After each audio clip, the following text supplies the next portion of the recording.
There are 3 things that can kill a vampire: the merciless sun, a stake driven through the heart, and the devastating humiliation of public rejection before the entire eternal court. Our story begins on such a night, in the opulent black crystal hall of a Gothic Parisian mansion. Here, Alice, a newly converted vampire still bearing the traces of her human vulnerability with her wavy brown hair and emerald eyes, stood in a blood-red gown, her hands trembling around a crystal goblet.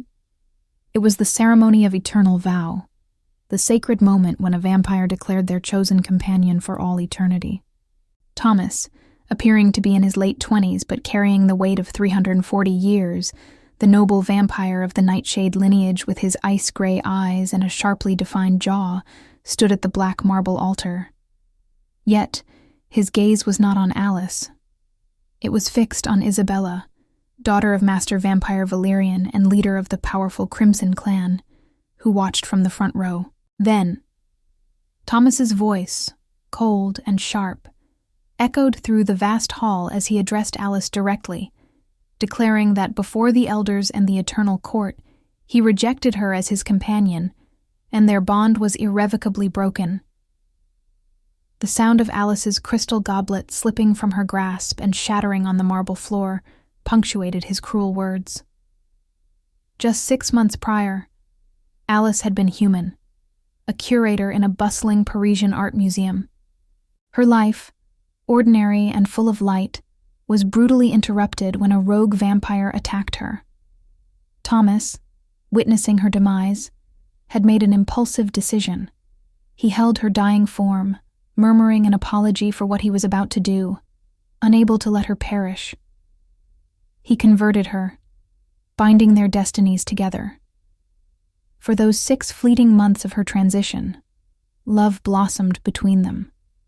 He introduced her to the shadowed world of immortality, and she, in turn, showed him how to feel again, how to experience the joys of a new, albeit eternal, life. Alice, filled with a radiant smile, once told him that he had given her a second chance at life, a forever. And Thomas had echoed her sentiment, promising a shared eternity. But Alice was oblivious to the undercurrents of the ancient vampiric world. Thomas belonged to a noble lineage, the Nightshades, whose power and territories were slowly eroding. His trusted vampire advisor, Marcus, a being of 6 centuries, had pressed him in secret meetings, revealing Isabella Crimson's offer of an alliance.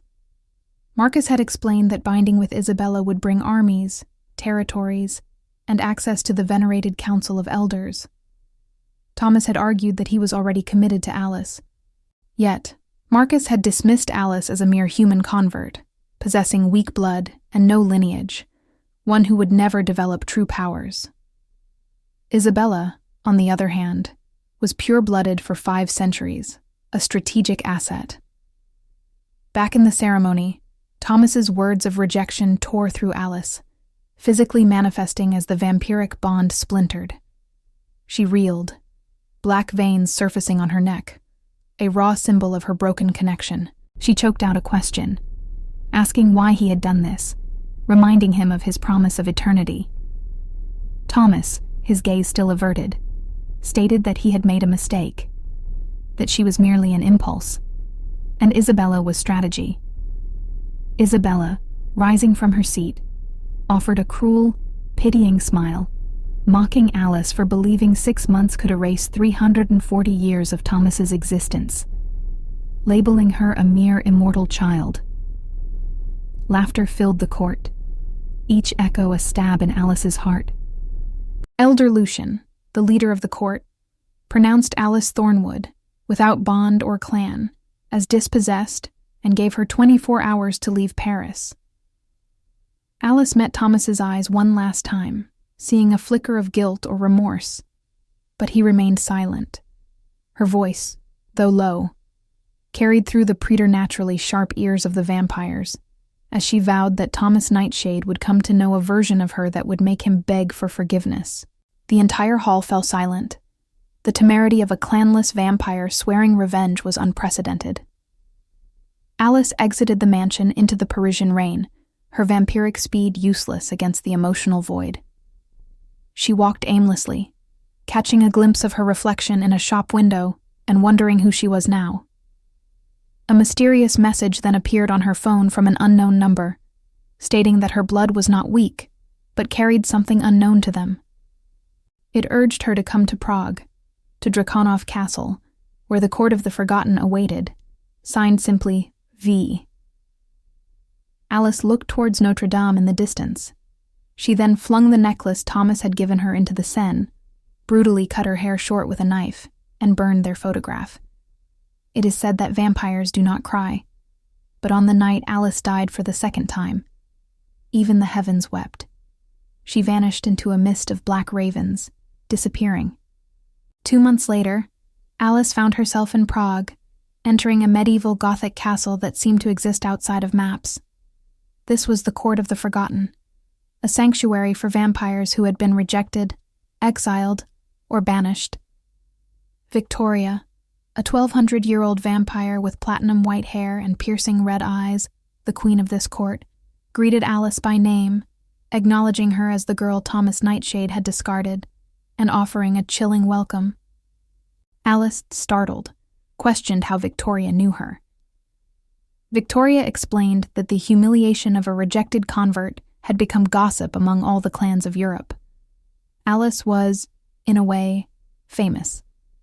Alice, feeling the sting of humiliation anew, wondered if that was all she was, a joke. Just then, a sarcastic male voice emerged from the shadows, stating that being rejected by a political idiot did not define her, calling it impeccable logic. A vampire stepped into view, Dante Volkov, appearing 30 but 8 centuries old, with tousled black hair, intense electric blue eyes, a sarcastic smirk, and a scar above his eyebrow. Alice, defensive, asked who he was. Dante, approaching with his hands in his pockets, introduced himself as the military commander of the court, an ex-prince of the Volkov clan from Russia, exiled for refusing to marry an insufferable elder's daughter. He added a wry pleasure. Victoria gently reminded Dante to be polite, but he ignored her, his gaze fixed on Alice. He observed that she had fire in her eyes but smelled of self-destruction, questioning when she had last fed properly. Alice started to retort that it was none of his business, but swayed, on the verge of collapse. Dante caught her swiftly before she fell, remarking sarcastically but with a genuine touch of concern that it was typical, rejected, yet still trying to be strong alone, calling it heroic and stupid, his favorite combination. Dante carried Alice to a room, and Victoria brought fresh blood. Dante urged her to drink immediately. Alice, stubbornly, started to refuse, but Dante cut her off, saying he understood her desire to prove her strength, to overcome everything alone, calling it noble. But he pointed out, dying of vampiric starvation was not revenge, merely pathetic. Alice, irritated but compliant, drank the blood. She then asked if he was always so charming. Dante, with a side smirk, said he tried. But, he continued, if she truly wished to destroy Thomas Nightshade, she first needed to stop destroying herself, adding that something told him she was much more interesting alive. Their eyes met, sparking an electric tension. Victoria cleared her throat, reminding Dante that Alice needed rest. As Dante left, he promised that the next day they would begin her training, and he would not be gentle. Alice found herself smiling, the first genuine smile in months. After Alice had rested, Victoria revealed an ancient parchment, a vampiric DNA test. She explained that they had tested Alice's blood upon her arrival and discovered something extraordinary. The results showed 87% purity of the Draco lineage. Alice exclaimed that it was impossible, knowing the significance of the name. Victoria clarified that Alice was not a mere convert, but a direct descendant of the royal house Dracul, of Vlad Tepes himself, the first vampire. Her human blood, Victoria explained, had carried dormant genetics, and Thomas, in converting her, had accidentally activated a queen of pure blood, Dante, entering with 2 goblets of blood, having overheard the revelation, remarked on the irony. An idiot discarding a queen of blood for a common aristocrat, finding it both hilarious and tragic, or perhaps halagically. Alice questioned if he had been listening. Dante, with a shrug, attributed it to vampiric superhearing, calling it bad luck, and then offered her a goblet, proposing a toast to the cosmic irony of Thomas Nightshade. Alice laughed, a genuine, joyful sound. Thus began her brutal but transformative training with Dante over the next 10 minutes. Alice learned that her perceived weakness was, in fact, primordial power suppressed. In combat training, Dante was swift and ruthless, yet his comments were always laced with sarcasm. He once blocked her attack, telling her she fought with anger, which was good, but anger without control was just a bloody tantrum. Alice, frustrated, demanded he teach her. Dante's voice softened as he explained that he was trying, but she needed to stop seeing her pain as weakness, but rather as fuel. He took her hand and placed it over a deep scar on his chest, revealing it was a silver stake wound from his own father, who had tried to kill him for refusing to be a political pawn. He admitted it hurt every day, but he was now free, powerful, and training a queen. Alice looked into his eyes, feeling truly seen for the first time. During her power discovery, Alice struggled to control blood, sending it everywhere. Dante stood behind her, his hands guiding hers, telling her she was overthinking it. Blood, he explained, responded to emotion, and he asked her what her strongest emotion was at that moment. Alice, feeling his proximity, first said anger and betrayal, but Dante corrected her. He told her to try again. Alice, closing her eyes, admitted she didn't know. Dante whispered that it was hope. She was angry, yes, but she had come there out of hope to become something greater, urging her to focus on that. Alice tried again, and this time, the blood moved perfectly, forming intricate shapes in the air. Surprised, she exclaimed that she had done it. Dante, a genuine smile on his face, affirmed that he knew she could. Their faces were incredibly close, and Dante was the first to pull away. The next day, Alice walked out of the castle at dawn for the first time, with Dante by her side. Tears welled in her eyes as she experienced the sunrise anew. Dante, instead of looking at the sun, watched her, telling her that she shone brighter than it.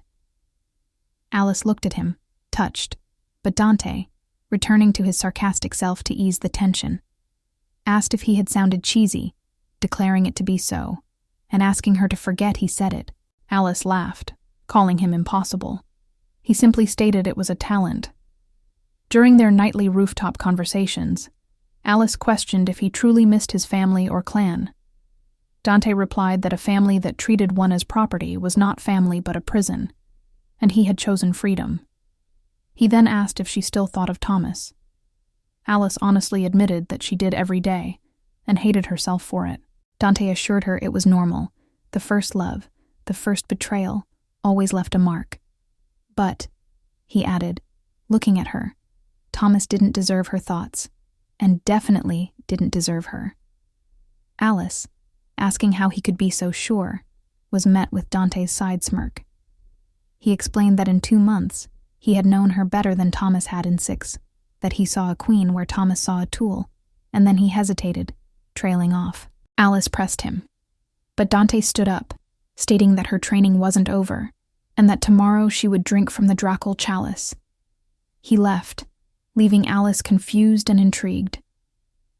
The time came for Alice to drink from the Dracal chalice, containing the ancient blood of Vlad Tepes. Dante held her hand throughout the perilous ritual, promising not to let go if it hurt too much.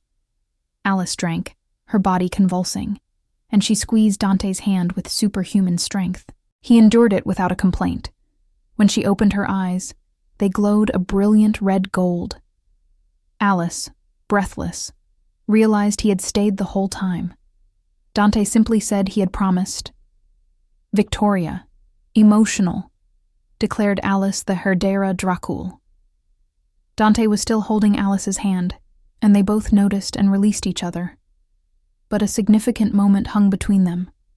Alice was crowned Queen of the Court of the Forgotten. Victoria announced that as Queen, she needed to choose her supreme commander, the one who would fight beside her. Alice's gaze fell on Dante Volkov, and she asked if he accepted.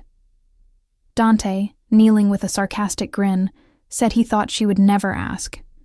He accepted, he said, but only because she was less annoying than his last queen. Alice, smiling, questioned if she was merely less annoying. Dante, rising, lowered his voice for her ears only, saying it was also because he would fight to the ends of the world for her, but suggested they keep that between them.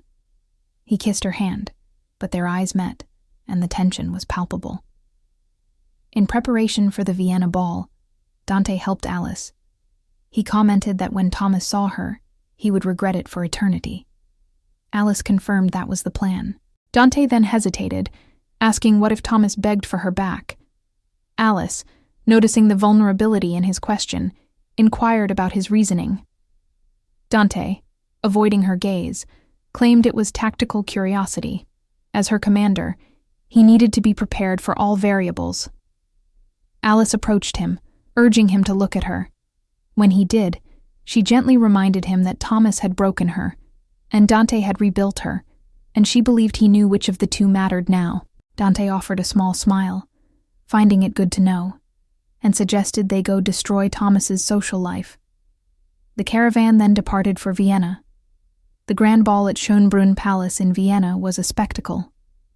The great doors swung open, and the announcer's voice boomed, presenting Her Majesty, Queen Alice Dracul, heiress of the primordial house, sovereign of the Court of the Forgotten, accompanied by her supreme commander, Lord Dante Volkov. Alice entered in slow motion, every step emanating power and confidence. Dante walked beside her, impeccably dressed in black, a warrior's stance, his hand resting lightly and respectfully on her lower back. Thomas, catching sight of her, dropped his glass. His eyes were fixed on her, then moved to Dante. He asked Marcus who the man with her was. Marcus identified him as Dante Volkov, an exiled prince and one of the most formidable warriors of their era. Isabella, observing the scene, added that by the way Dante looked at Alice, he was more than just a commander. Thomas clenched his fists, a wave of jealousy washing over him. Alice and Dante advanced through the ballroom, all bowing before them. They stopped before Thomas and Isabella. Alice's voice, calm yet icy, acknowledged Thomas Nightshade and Isabella Crimson, calling their presence a surprise. Thomas, his eyes locked on Alice and ignoring Dante, stammered a question about how she was there. Dante, sarcastic, subtly positioned himself between Thomas and Alice, remarking on the short memories of aristocrats. He stated she was a Dracul queen and questioned where Thomas had been, answering his own question by saying he had been discarding her for political convenience. Thomas, finally turning his tense gaze to Dante, demanded to know who he was. Dante, with a dangerous smile, stated he was the man who had been by Alice's side while Thomas was. He paused, making mediocre alliances. Alice, placing a light touch on Dante's arm, told him he wasn't worth it. Dante immediately softened at her touch, agreeing. As you wish, Majesty. Thomas noticed the intimacy between them, a pain sharper than any insult. Thomas then pleaded with Alice for a private conversation. Dante instantly refused, but Alice, looking at Dante, conceded, saying she could spare 5 minutes. Dante, reluctant, agreed, but warned Thomas he would be nearby, and if there was any trouble, Alice simply needed to call. He left, but not without a warning glance at Thomas. On the private terrace, Thomas pleaded his case to Alice, asking who Dante was to her. Alice, with a small smile, pointed out that was his first question, not an apology. Thomas, exasperated, demanded again to know who Dante was. Alice explained that Dante was someone who had seen her when she was nothing and treated her like a queen, the opposite of him. Thomas, desperate, confessed that he had made the biggest mistake of his 340-year existence, driven by fear and desperation, but that he regretted it every single day. He said that a part of him had died when she left in the rain. Alice calmly replied that now he knew how she had felt. Thomas fell to his knees, begging for a chance, not for immediate forgiveness, but to prove he could change. Alice, looking at him without emotion, told him to stand up. He obeyed. Alice then revealed that, yes, she had returned for revenge, wanting him to suffer. But in the past 2 months, she had discovered something strange. Thomas asked what. Alice replied that he had freed her. Without his rejection, she would never have found out who she truly was, never met people who valued her, and never would have met Dante. Thomas, bitter, asked if she loved him. Alice honestly admitted she didn't know, but she did know that when she was with him, she didn't think of Thomas, and that, she said, was liberating. Thomas, frantic, begged her for a chance. 100, 200 years. Whatever she wished. Alice replied that he didn't understand. It wasn't about time. It was about the fact that when he had her, he discarded her. Dante, she said, had found her broken and chose to stay, every single day.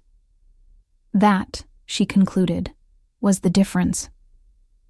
Dante appeared at the terrace door, informing Alice that the council was calling for her and asking if her conversation had concluded. Alice, moving towards Dante, confirmed that it had all completely. Dante offered her his arm, and Alice accepted.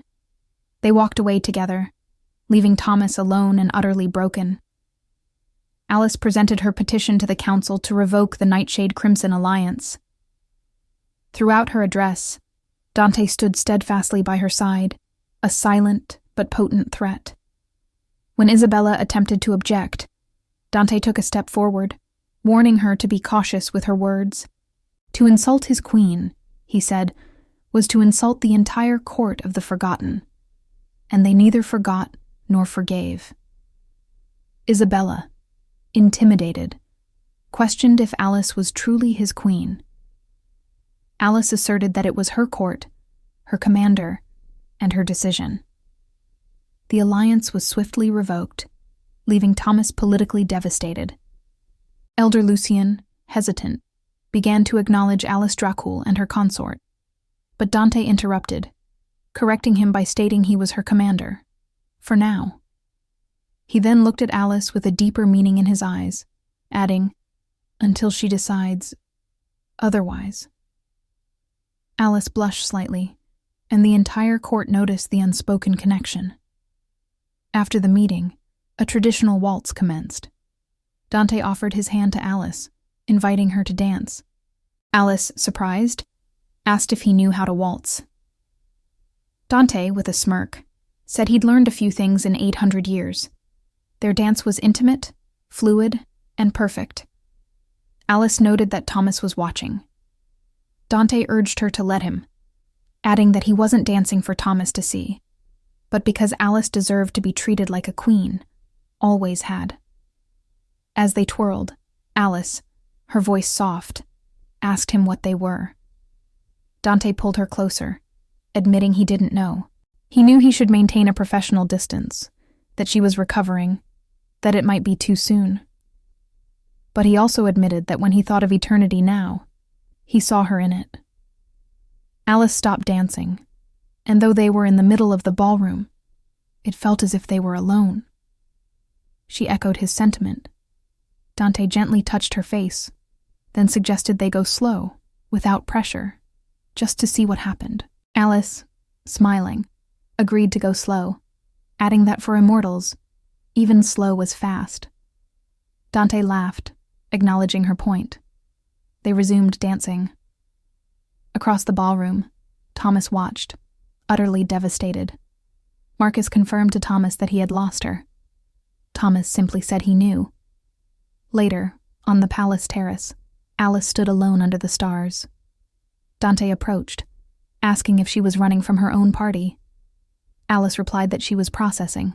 Dante joined her, remarking on the intensity of the night, the complete revenge. Thomas destroyed, Isabella humiliated, and Alice's position consolidated. He then asked if she felt better.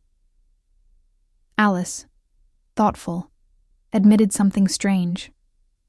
She had spent 2 months planning that night, how she would destroy Thomas and make him suffer. But when it finally happened, she only felt empty. Dante explained that revenge didn't fill the hole left by betrayal. It merely closed the wound. Alice then asked what did fill it. Dante looked at her, suggesting that perhaps it wasn't about filling the hole, but about building something new from the ashes. Alice wondered if he meant something new with him. Dante, sincere, offered that if she wished, without pressure or expectations, they could be two immortals discovering if they enjoyed being together for more than 2 months. Alice, laughing, called him romantic. Dante said he tried, then became serious, needing her to know that if she chose to give him a chance, it wouldn't be like with Thomas. He didn't see her as a political tool or a trophy, but as a partner, an equal, a queen beside a soldier, and he promised, if she ever decided he wasn't what she needed, he would respect that, because she deserved to choose, always. Tears welled in Alice's eyes. She told him he was much better with words than he admitted. Dante playfully told her not to tell anyone, as he had a reputation to uphold. Alice gently kissed his cheek, a soft but meaningful gesture, thanking him for helping her find herself. Dante, with a genuine smile, replied, "Always, Majesty." Alice and Dante stood on the terrace, side by side, watching the sunrise she could now fully appreciate. Alice's phone vibrated with a message from Thomas, pleading with her, promising he would wait no matter how long, insisting he had changed. Alice showed the message to Dante, who simply asked what she would do. Alice deleted the message without a reply. She stated she wasn't looking back, only forward. Dante asked what she saw. Alice, looking at him, replied, "Possibilities." Dante took her hand, their fingers intertwining as they watched the sun ascend. He rejected her as his companion, but when she returned with a crown, he begged for mercy. She granted it, but not in the way he expected. For the greatest punishment is not hatred, but indifference. And the greatest triumph, finding someone who chooses you every single day. Thomas will wait for eternity, and Alice, well, she has far better times ahead, but that is only the beginning of the story. Because what Alice does not yet know is that Isabella did not accept her humiliation. And when a vindictive vampire allies herself with vampire hunters, even a blood queen can bleed.